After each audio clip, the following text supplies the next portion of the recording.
Tracy, can you hit me a tinkle? Okay, my credit card is safely in my pocket, so I feel comfortable starting now. But again, thank you all for coming. Thank you, Joanne, Shirley, family, friends, everybody. So looking back, I think I met Shirley. I was a brand new captain in 1988 or so. And the first thing I learned from the get-go was this lady had a lot of perseverance and a lot of will, and you better not tell her she can't do something. And if you do, look out. And she has a long reach, I found too. If she can't physically reach you, she will find somebody somewhere, regardless of your location, who can and will smack you. So I learned that, like I said, very early as a young captain. And let's see, she was in, I think, 22B when I first met her. Back then, I think you were in the braces, and it was kind of difficult for you to get around, but you did. Boy, you did.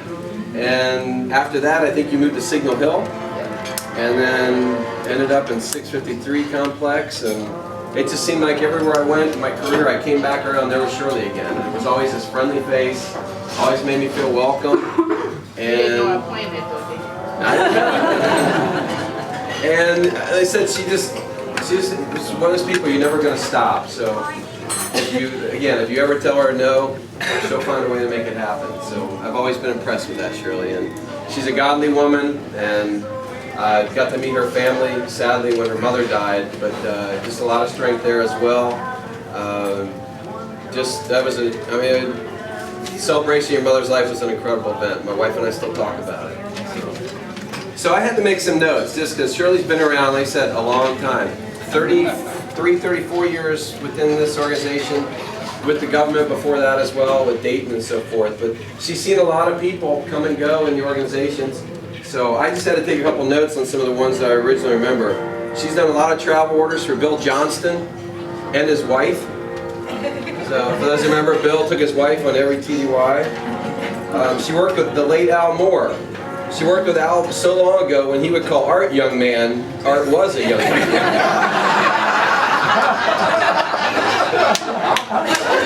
Al had those really thick Coke bottom glasses, and everybody goes, "How you doing, young man? How you doing, young man?" And I said, "Okay."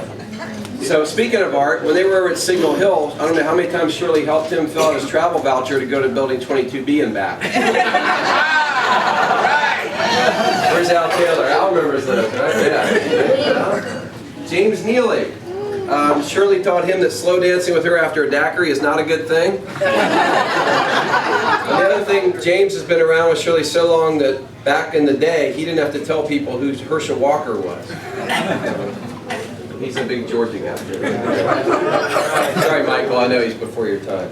Jeff Smith. She has known Jeff Smith so long that the classic rock and roll songs his band played were actually new songs on the chart. Phil Tidings, back in those days, we used to call him Stripe because he had that one patch of the white hair. But she's known Phil's song, his classic car still smelled new. Then it was Mr. Booker. I think Booker just left. But Booker came in about 95, fresh out of his retirement from the Air Force, was still wearing those straps that hold your shirt tucked in, had that high and tight haircut. You remember those days when he first walked in? Tammy, you remember when he came in, right? Yep. Dilip, back in those days, Dilip was just hoping maybe someday one of his kids would turn into something, maybe become a doctor or something. Both of them are? Is that right? Two of his kids are doctors? No. One doctor, one accountant, and one bank manager. Okay, so they did okay. Yeah. Okay. Eric Polans, when she first met Eric, he had training wheels on his motorcycle. And someday he will again, probably. Will again. Back in the early days, Shirley used to hear Al Taylor gripe about his father-in-law. Now he lives with him. John Crable, I met John when I was a second lieutenant in 1984, and as Shirley will say, back in those days, he did not look like Colonel Sanders. Chuck Wagner's not here, but my wife is happy that Chuck retired because I now get home before 7. For those of you who work with Chuck, and about 5:30, walk past his office, go to the bathroom, and he's still telling you a story at 7. Like Shirley said, just walk away, he'll keep talking regardless, and he'll get out. But Chuck back then was the big barrel-chested guy, right? And as he says now, he has furniture disease because his chest is slid into his drawers. that he's not here. He just sent me an email and said he's got some project going, home improvement. I think he's finally fixing the garage where his daughter drove into the dining room. She's finally fixing that. But Shirley, as I said, she has been here a long time. She's been kind of the, I don't say the anchor, that sounds so bad, but the mainstay of the organization, and seen a lot of people coming and going, and like people like Persis who come and go and come and go. But Don Conwell was one that former boss that she saw come and go. We won't mention Steve LeClaire or Kingsley H. Kyber as some of the others. Chuck Wagner being one. John Cantrell. And I don't know if anybody knows anything about John Cantrell now, where he is or whatnot, but Passed away. did he? Oh, I'm sorry. Okay. The last story I heard about him, I probably shouldn't even tell it, was Dan Brewer and he were at the airport one day, and he says, I want to get some fries really bad. And he goes, well, why don't you? He says, my doctor said I shouldn't have any. He goes, why not? He goes, my cholesterol's kind of high. And Dan said, how high is it? And he says, 310. So, yeah, so, sorry to hear that. He's still mad at me over the Charles Hooper story. Way back when, we won't do that one. Did, when you first came, I think, was Colonel Battle there at the time? Was that? Okay. Yeah. But the other comings and goings, let's see, we had Tammy, Mary Lewis, Bob Reifenberg, Persis, Virginia, our recent retiree, good to see you. Mike Ross, mentioned earlier. And I don't know, any others I missed? Let's see, there are some others who were in the organization and have gone. Did I get them up? Okay. Sheree, okay, I was thinking we did man thing. Sorry, Sheree. Thanks, Scott. Yeah, Sheree was, for those who don't remember Sheree, she was at the front desk where Amelia and company are, so she knew all the inner workings because she knew who was coming and going in the organization. I guess Mary has come and gone a few times too and come back. So, okay, so with that, I'd like to open the floor up. I think Art has made it known he'd like to be first. So. For those of you who missed that. All right, that's okay. You got priority. I warmed you up. Yeah, that's okay. Well, no, I was going to say I don't know if haven't known Shirley for the longest. I think probably Jeff and Crable and some of the old ML. Don't forget Jane. PLMI guys have known Shirley for the longest, but actually I could say continuous. Shirley actually dropped out of Mantech for a while, and I grabbed her back.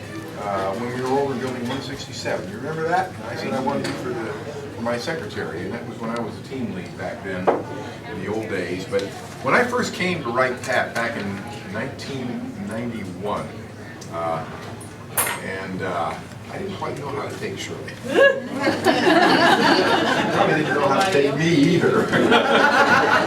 One of the things I remember very distinctly, though, I looked on her desk and she had this little tin can. And it said, quarters for cussing. And I said, man, what kind of puritanical organization have I become part of here? And I said, man, they wanted everybody to put a quarter in it. They started cussing. And I knew Mr. Conwell was a rather upright and straight laced gentleman. But quarters for cussing. And then I found out the quarters were for her cussing. Well, she had a rather salty tongue back in those days. She bought a car. But you know, she has really straightened out a lot in those days. Actually, she toned it down, although some of the signs on her desk and on the wall later on, you kind of wondered a little bit. Speaking of signs and wonders, I remember the beefcake pics that Shirley used to put on her walls, especially those of Fabio. You know, those were really something. I think those were primarily the bad influence of Bob Reichenberg. But she's cleaned up things a lot since the political correctness fad has come along. I think Bob's cleaned up a lot since then too. But one of the things, she has toned a lot down since political correctness, except maybe occasionally get an email from her. I watch out for those. But I won't repeat those, although Shirley, we do want you to keep sending your emails, even when you're retired. But, Shirley has meant a lot to us in this organization. And I was looking through my thesaurus to try to find some words that would describe Shirley's role in this organization, okay? And I was trying to think, would the word icon fit? Or motif? Or example? Maybe paradigm? Or model? or picture, or enhancement maybe, or enrichment, improvement, aggrandizement, enlargement. No, we're not going to go there. And then I said, no, I know, fixture. And Shirley has really been, yeah, she's been a fixture in this organization. She really has. And I'm thinking, what are we going to do without Shirley here? And I mean this seriously, we're going to miss her. We really are. You know, every morning I come in, and I say, how you doing, Shirley? And she's usually one of the first people in the morning, every morning. Come in. It's going to be different. It really is going to be a lot different. Not having her here in the morning. Just say hello. And, you know, she's there faithfully. Yeah, sometimes the weather will keep her from coming in, but it's really going to be a different organization. Dadgummit, Shirley, I was hoping that I'd beat you out the door. Yeah, I thought I would. We were hoping for lady, we're really going to miss you. Yeah, seriously.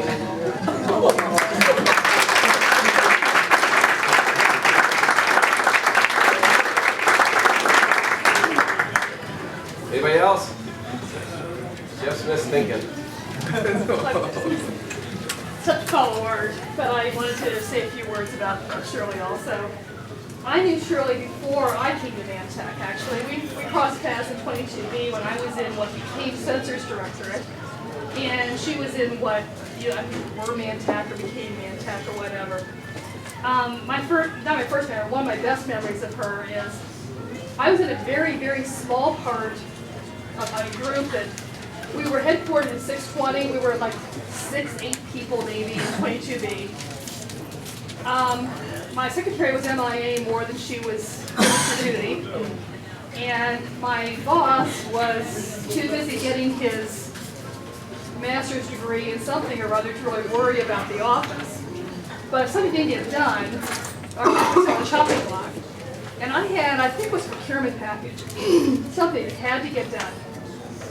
I kept going to Shirley and asking questions about how do I do this form, how do I do this, the days before computers, all typewritten. And finally she said, why are you asking me all this? Why is your secretary doing this for you? And I said, well, if I get a binder, that'd be great. She said, give it to me. I said, you're not my secretary. She said, I'm a government secretary, you're a government engineer, it's government work, it needs to be done. I can do it, let me do it. And I was so grateful for her because I know I would have been in trouble for it not being done regardless of who wasn't around to worry about it. So that was one of my best memories of her. And then about the same time, my father developed his cardiac trouble. And every time she saw me, how's your dad doing? How's your dad doing? And it continued through both my parents through all their illnesses. And I was very grateful for her. Wonderful lady, even though I've been gone for almost a year. So I'm not going to notice the change with her being gone. I know you all will. And thank you, Shirley.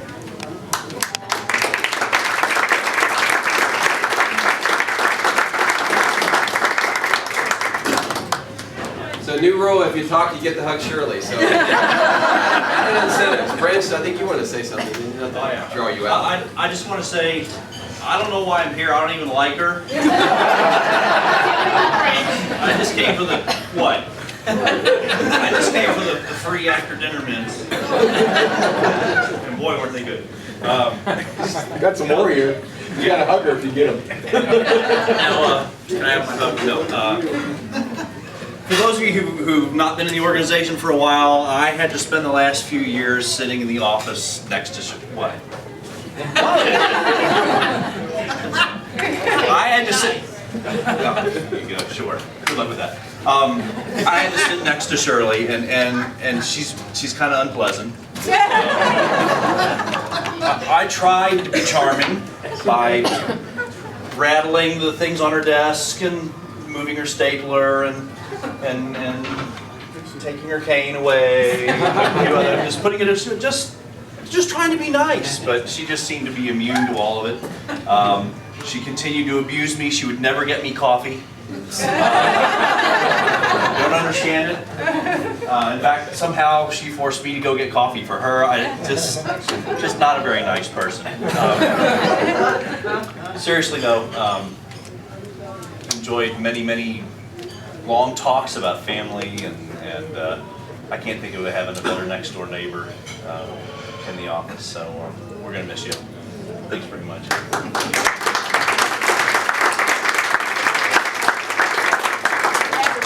To abuse me.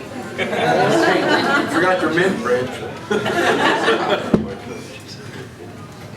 Scott, I'd like to say something, Thank but I'm you. going to hide because I have a bruised eye in case someone did that.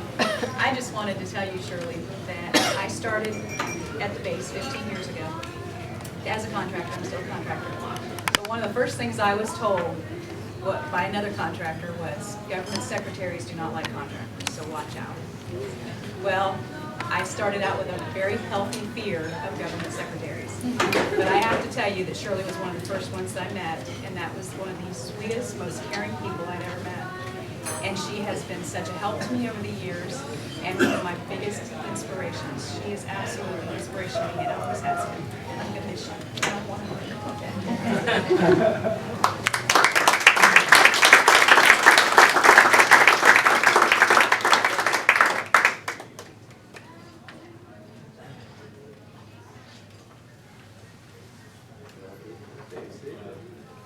Well, I can't pass this opportunity up. But, I'm in trouble now. yes, you are. Every morning I'd come in and try to spend a few minutes with Shirley and say hi. And she was always a sweetheart. She'd always turn her TV on so I could see what Kelly Ripa was wearing. And that kept me going most every day. One of the things I really liked was sending her a joke. An email joke, and then waiting for the laugh to come roaring down. It was just tremendous. And I probably finish with, most people don't know that Shirley has a wild side. And I loved teasing her about her boyfriends. Making little drawings and innuendos, etc. And it was just tremendous. Most people don't know that, and she's going to hit me, I'm sure, when we're done. But seriously, best luck in retirement. Please come in and see us occasionally.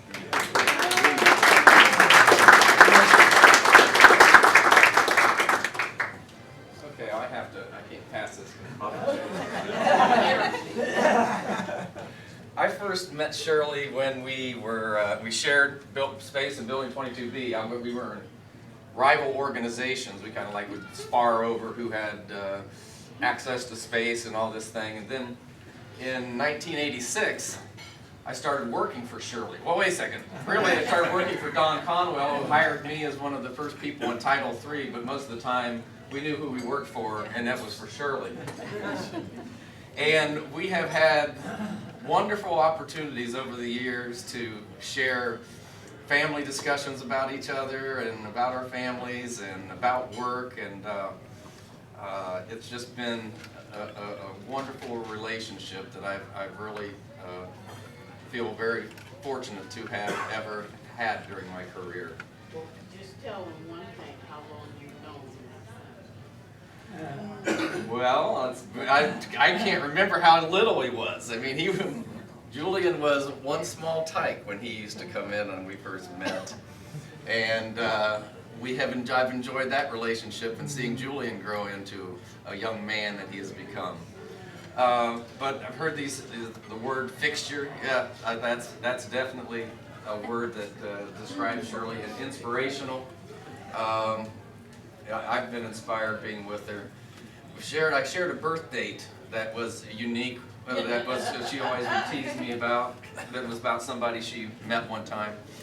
But Shirley, we will miss you dearly, and don't forget us. And I know we'll never forget you.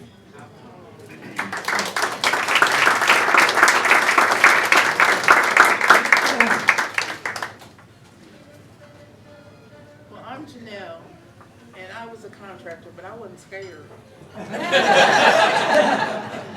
Shirley and I have been friends for a long time, but we We're still emailing each other. I'm at Central State now, and we've gone through many men drama, life drama, just everything. My niece, just crazy, everything. So, Shirley, I love you.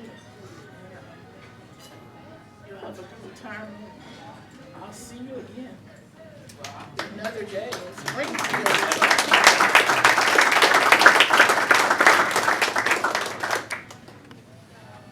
Anybody else? Well, let me take a try. Oh, please. I'll be nice. I'll be nice. Brent said most of the Brandon. main stuff. Mr. Conway's the guy. Do what? Mr. Conway's the Oh, I'm sorry. guy. Go ahead. Well, ever since I had a stroke, I get emotional when I try to talk seriously. And of course, I hired Shirley in the organization for the middle part of the lab. And in the competition, she was the best that came, and I'm so glad the way things turned out over the years. Because she was such a steadfast, reliable, creative employee who really helped us, and we really went through a growing phase. All we had back then was Title I, and but we had it with the Army and the Navy, and they were in our office too. Well, then as they saw us growing, getting Title III, the Army and Navy, I think they began to see what was coming down the pike, and they were afraid they were going to lose their Title I part, so they took their people back. But she saw us through those difficult times. I think they were difficult because we were having a hard time with some of those employees. But I'm very thankful. I'm so glad to be here today to see so many that been able to make it to this event, but also to hear, so I haven't heard anything disparaging. Oh, just wait. only that one guy's comments were getting on the line, borderline. Yeah, but no, it's been great having known not only to work with Shirley, but especially having known her and to realize her steadfastness, and she really had a genuine love for the people of the organization. That's important. Thank you.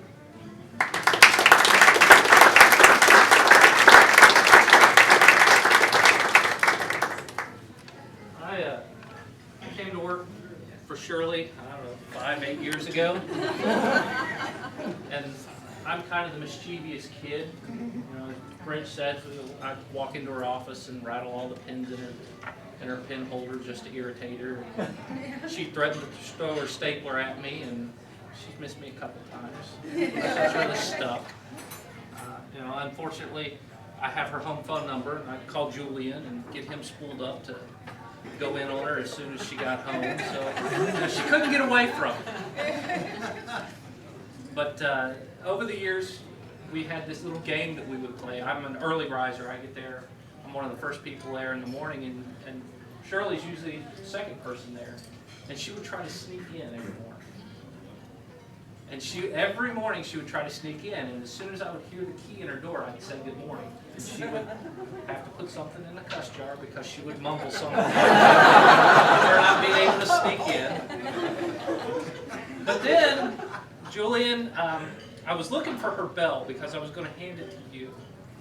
Because every morning, Scott has turned me into a coffee snob. I can't drink the swill that they have back in the coffee, at the coffee maker in the break area, and I make my own coffee. Well, Shirley took a liking to my coffee. So if I wasn't down there first thing, she'd ring that wretched bell. So Julian, any bell that you find, break it. But the only problem with that is she had this thermos of a 20-ounce cup, and you had to fill it full. You couldn't give her half a cup. If it's not a full cup, it's not right. So, you know, I mumbled a few things at her and she would laugh at me. But, you know, like Dave said, the jokes, I would hear that laugh, that infectious laugh every morning. And I'm just waiting for my email ring because I know it's coming. And then she'd hear me laugh and I'd yell down the hall at her because nobody was there yet. Usually it was something like, "You're terrible, Shirley. Why are you sending this?" But I will miss the laugh, that infectious laugh. I'll miss the little games we play every morning. You know, you've moved offices here in the last couple months, and I can't hear you anymore when you come in. So, but thank you. It has been a real pleasure. I appreciate everything that you've done.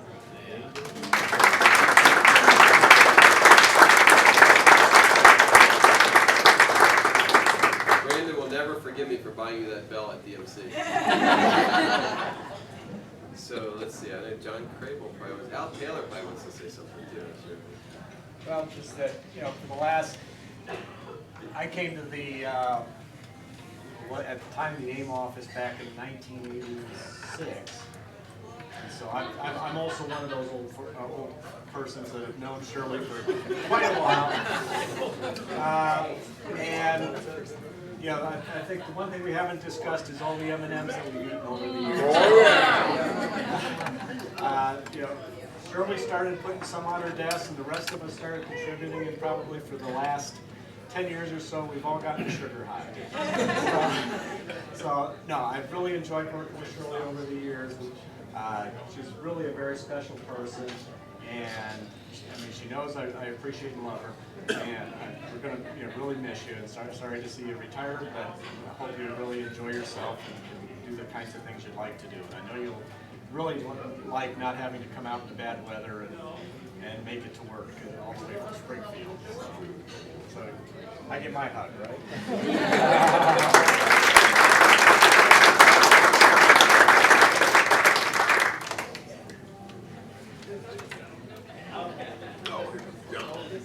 You know, what I was going to say is, Al was saying, he and John Klempe, all came into the AIM office way back in was that August '87 at the same time.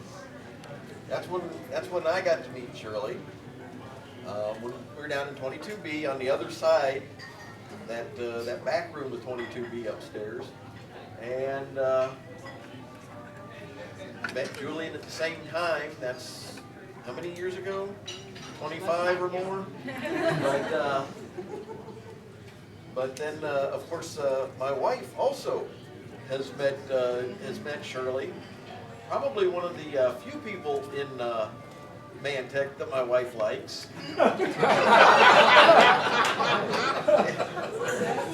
Isn't that right, Ray?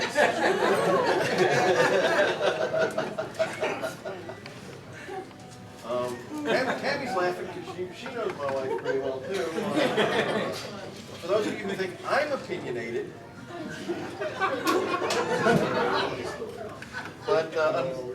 but she was unfortunately Peg was busy today. She had an extra field trip to do. Otherwise, she'd have joined us. But she, in the meantime, has made a gift for Shirley and put together a small card. But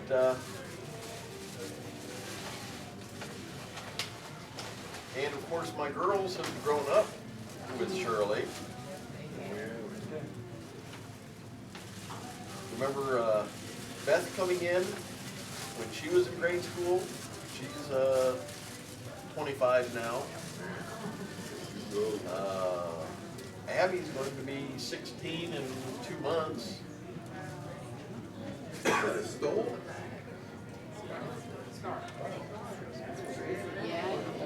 And I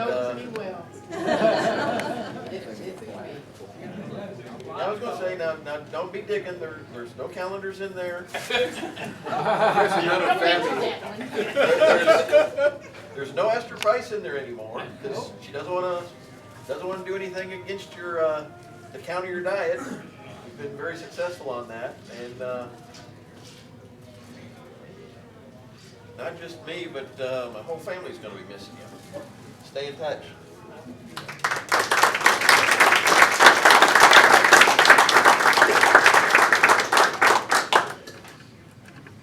Shirley, I remember when John went over there to work with you all. He was working for Carl Lombard the Elder. Everyone in our office knows Carl Lombard the Junior. But he said, hey, I got good news and bad news. And Carl said, what's the good news? He said, I found a 13. He said, what's the bad news? It's in the AIM office, PLMI. And Carl just said, you're dead to me. And he turned his back and hasn't talked to him since. There was a little rivalry between the two organizations at the time. So. Anybody else before we move on? I know Shirley has a poem she'd like to, or an ode that she'd like to read. So I guess this would be a good time. Shirley, the floor is yours, but being the MC is great because I get to talk first and last. So be careful.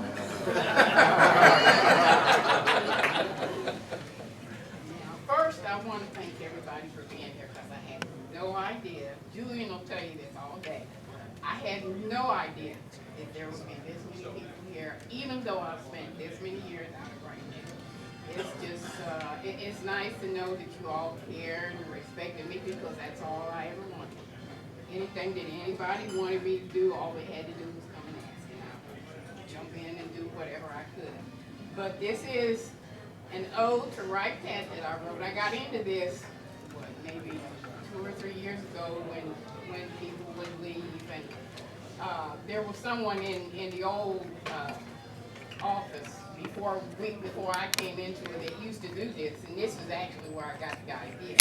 But this is a summary from the minute I came to Right Pat to my leaving, and it just explains the whole thing. I shouldn't have to say anything else after this. Now, if I get through it, that'll be good because I usually don't like to do this. Everybody knows I don't like being the center of attention. Never have been. There was an instance where I fell into a bathroom door, and that's where this little knot on my head came from. Chuck was a supervisor then. When he came around, well, first, let me back up. When I fell into the door, we had a student aide that was in the hall, in the office across the hall from the restroom. When I fell, and I still am trying to figure out how I did this, I hit, when I opened the door, I think my purse got caught on the door somehow. It yanked me into the bathroom, and I'm lying on the floor. Blood is streaming from my forehead. Rachel looks at me and she says, Shirley, she says, do you need help? And usually I would say no, but this time I actually did. So she went and got James and Jeff. They came around and got me up against the wall until the ER people came. And then I went over to the hospital. Tony, Bungalow, and Scott went over and stayed, what, 4 hours maybe till I got the stitches in. And then Tony, being that he lived in Springfield, took me home. But that was one of the, but the point of all that was, when Chuck came around the corner and looked at me, he looked at me and he said, Shirley, this is not the way to get attention. and even though I was hurting at the time, it was still cool. But this is a summary of how I felt the whole time that I've been at Right Pat. Ode to Right Pat. This ode is for family and friends of Right Pat. Experiences shared here brings me to where I'm at. On August 28, 1979, I began my career here. I was so proud of myself, grinning from ear to ear. I came to Building 651 from the old Aeromed lab. Anticipation of new surroundings sounded quite fab. Everyone admired my sense of humor. Acceptance of my nature couldn't have been any cooler. Steve Babjack and Jack Stewart took me to lunch every day. It was a lot of fun getting time to go out and play. 2 years later, I went to new office. Leaving my comfort zone made me kind of nauseous. Don Conwell was my supervisor when I left the lab the first time. He hired me without hesitation and added me to his regime. Most of my time here has been in this position. I shouldered the responsibilities without opposition. Whenever laughter came from my office, hearing jokes made the tears run like a faucet. I've seen many people come in and depart. Their leaving always caused pains in my heart. A former co-worker His name was Al Moore. He always had a joke for me, and many, many more. Known for using a four-letter word when a task gave me trouble, frequency of its use should have placed me in a bubble. One of our military heard the word several times in one day.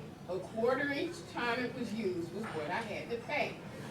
When we merged with the Mantech division, it was done orderly and with precision. I met Tracy when I worked in the basement. Moving proved to be a very good replacement.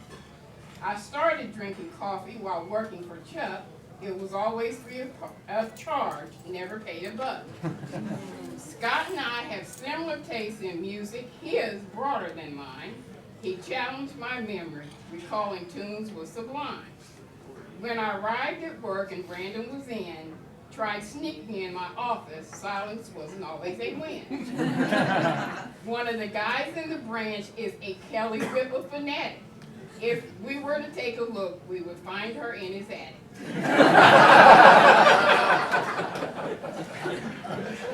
Grinch would always mess with things on my desk.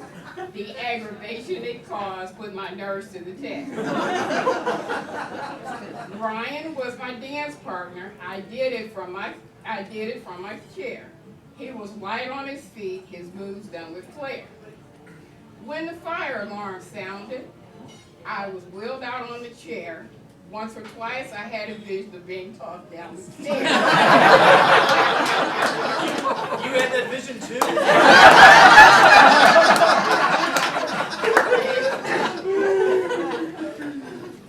Both Jameses would come by my office for peanut M&M candy.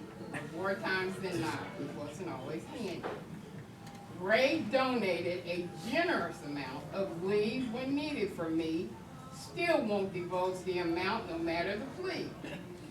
Jeff Smith teased me to no end when I turned 50, but when it was his turn, he didn't find it so nifty.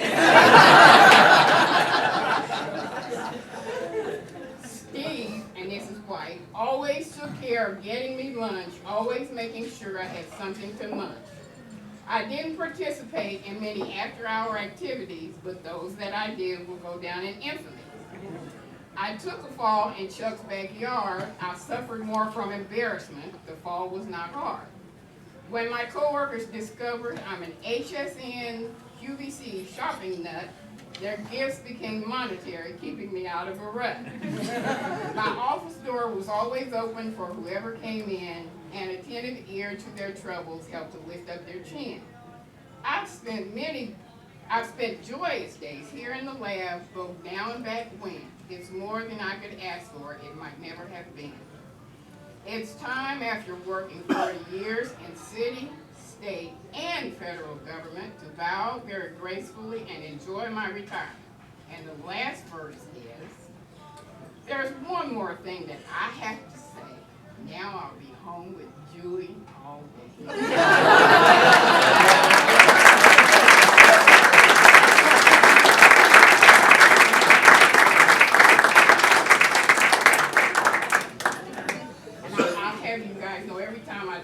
The first time I wrote it, I kept thinking of stuff I wanted to add to it, and it was one page for a minute, then it went to a page and a half, and now it's a full 2 pages. I wish I could have covered everybody, but it probably would take me all day to put it. That is a good representation of what my life has been like out here, and I'll miss it. I'll miss it. And I do think it. Well, Shirley, as you're reading that, I had to take notes on a couple things as we were going. You reminded me of things like the nicknames of people you've given, like Ray Linville, that stuck, the little panda, has stuck with him ever since. I don't know how many people you've turned on to Jeff Dunham. Anybody? My kids will never be the same. My wife reminds me of that all the time whenever they start imitating Ahmed or Walter. Anytime they say something about my wife aging like milk. Thank you. That time you fell, I ran in your office to get the stapler because my wife had cut her head open. When we took her to the hospital, they stapled her head. So I got the stapler. I don't know where Brent put it. I couldn't find it, so that's why we had to take you to the hospital. But I forgot about the time you fell at Chuck's house at John Fernandez is going away. I guilted Chuck finally into taking that stump out in his backyard, so that was a good thing. Well, like I said, that was more embarrassing than it was. So the other thing I want to make sure everybody knows is that since this came up kind of, not quickly, but too quickly for our personnel system, so we have certificates ordered, flag, etc. and all that, so we'll get the opportunity to do that. And per your request, we won't make it a big formal thing, but we will get all that stuff to you as well. So in closing, unless anybody else wants to say anything, hopefully, Shirley, you can get the feeling there's a lot of love in this room for you. And every one of us, I think, will say we're a better person for having had our relationships with you throughout the years and work and outside of work and so forth. Not the men that we're talking about our romances throughout the years, but sorry. But I think the key words I'll take away, which I think are very good. I didn't like the word anchor, so I like the other words. I think to sum up my relationship with you, I'd say you are very much an inspirational fixture to me, and always will be. So, thank you, thank you. So.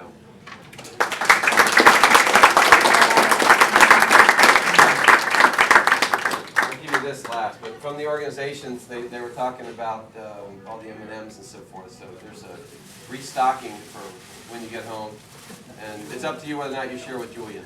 But if you do, you might want to put the spoon in there like we did for everybody. So, your office was on the way back from the restroom. Yeah. I'm just saying.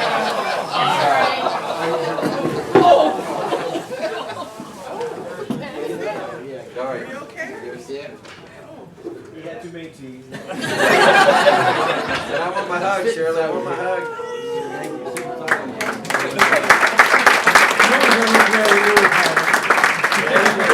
Taking me downstairs during the fire alarm and so forth, there are a lot of people who are glad when you started working out and lost some weight.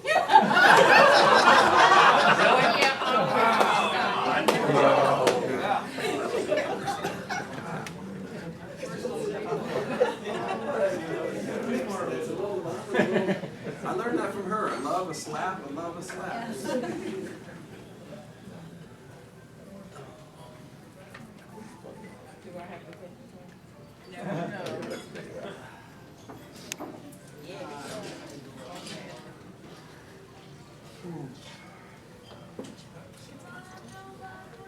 I take it everybody knows where it is.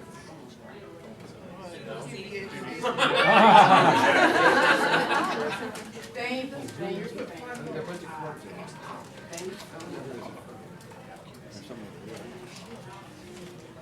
Shirley, you also have a bunch of cards and gifts behind you from people that people What's brought that? on the way in. There are a bunch more cards and gifts people brought in on the way in behind you.